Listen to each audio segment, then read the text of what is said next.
Hey everyone, welcome back to Continuous Thunder. Today we're going to do something a little different. This is going to be hopefully the first video in a new series on this channel called Sean's Favorites. Well, I take you through some albums that are my personal favorites that have been released over the years, ones that I grew up listening to, and ones that have just endured through the years for me personally.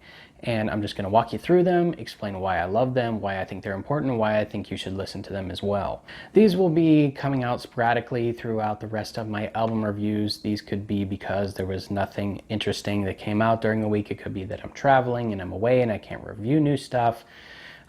Any number of reasons, but you're going to start seeing a few more of these hopefully as time goes on. And today on the first installment, we are tackling a big one.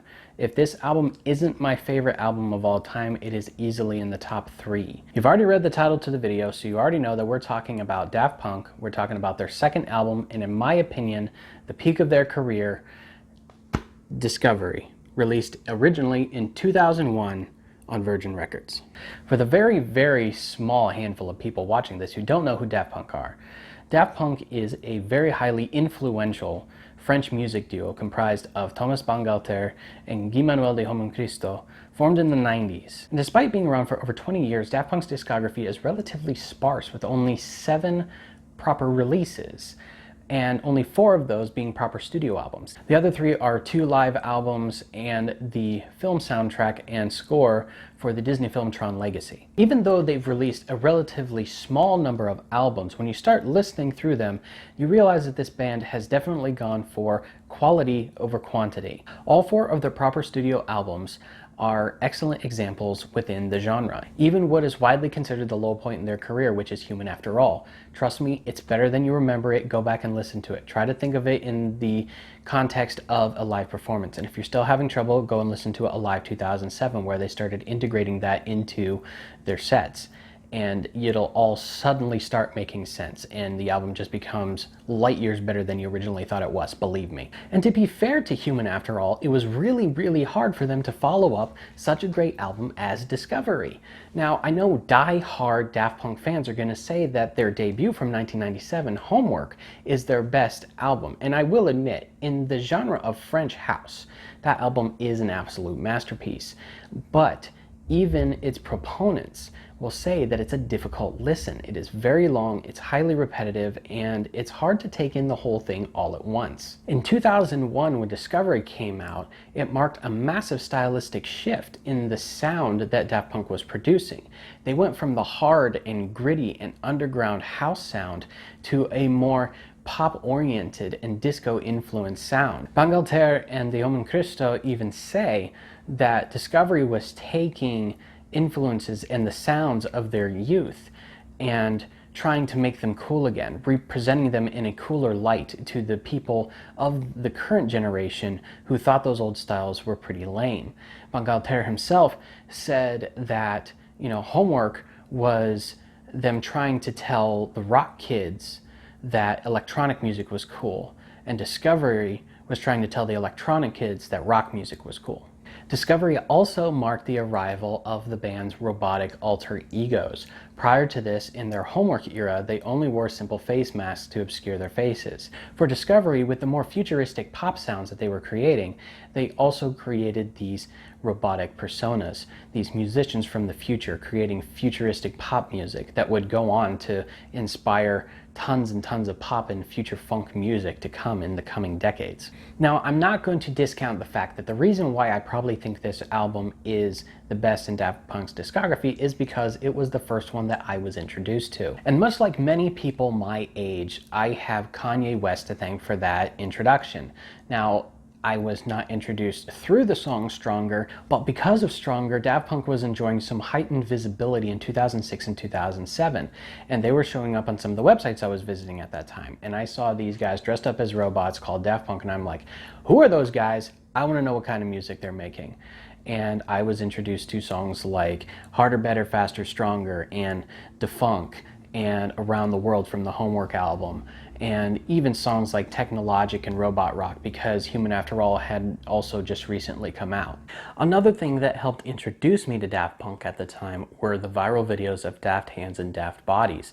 This was in the early years of YouTube when viral videos for some of like the earlier memes and everything, and Daft Hands was one of the most watched videos at the time. But although Kanye and Daft Hands helped introduce me to this album, I really think what made it have staying power for me is the strength of the songwriting on it, and in basically the entire album as a whole. It's very impressive that the group's first attempt at focusing on songwriting and composition over sound design and creation went over so well and is so strong. The whole first half of this album is just full of excellent songs. The first track, One More Time, which was the album's lead single, when it came out, not only did it surprise everyone because of the tonal shift from hard-hitting house to the more disco and pop-centric sound, it instantly became a dance music hit.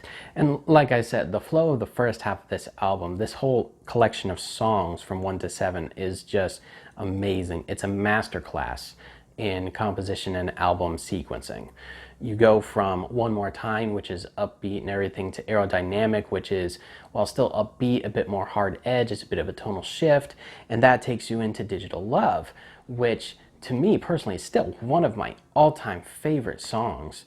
Is a brilliant pop tune with extended instrumental passages that goes on for a little over 5 minutes, but never feels like it's going too long. After that is Harder, Better, Faster, Stronger. I don't need to tell you the appeal of that song, thanks to Stronger and Daft Hands. And even if you just go and listen to the song itself, it's not hard to see why it became such a huge hit the way it was.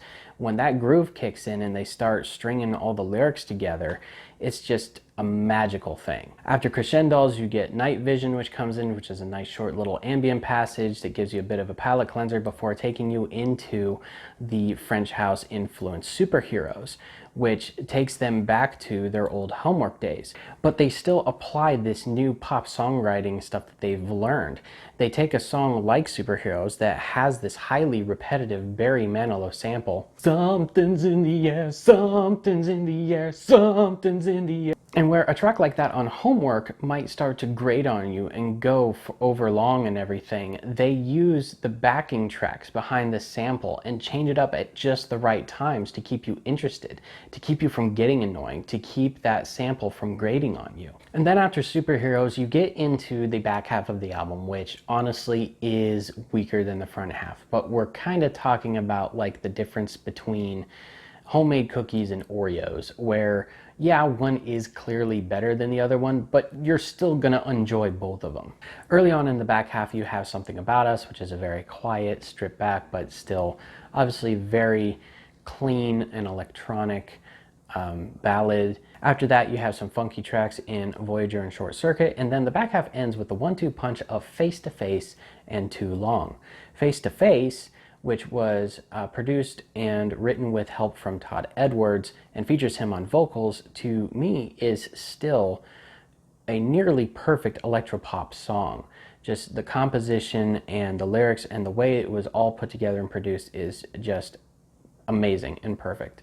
And then Too Long is a 10-minute long deep house electro R&B banger with lyrics from Romanthony, the same person who provided lyrics on One More Time, and at no point in its 10-minute runtime does this song feel like it's going for too long. All of this adds up to an album that's just a hair over an hour of near perfect pop electronic perfection. Now, I know that I've criticized long albums before, especially ones in the pop and rock realm, and the difference between those in this album is the compilation of these tracks and the flow of this album is planned out so well that it flows together in such a way that you don't mind giving an hour of your life to this album. You don't feel like you're wasting your time listening to it. All the rises and falls, the dynamics between the songs from track to track, it all works together. Even Night Vision, the little ambient track that's less than 2 minutes long, serves as a nice little respite before you're thrown headlong into the French house of Superheroes.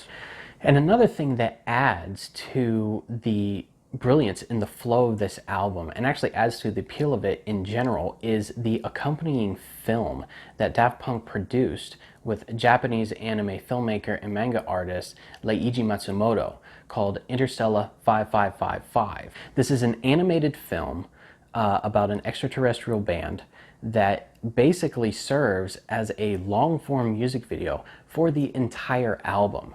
There is no dialogue in the film and very minimal sound effects, and most of the sound that you hear is just the album serving as the soundtrack over the course of this entire film.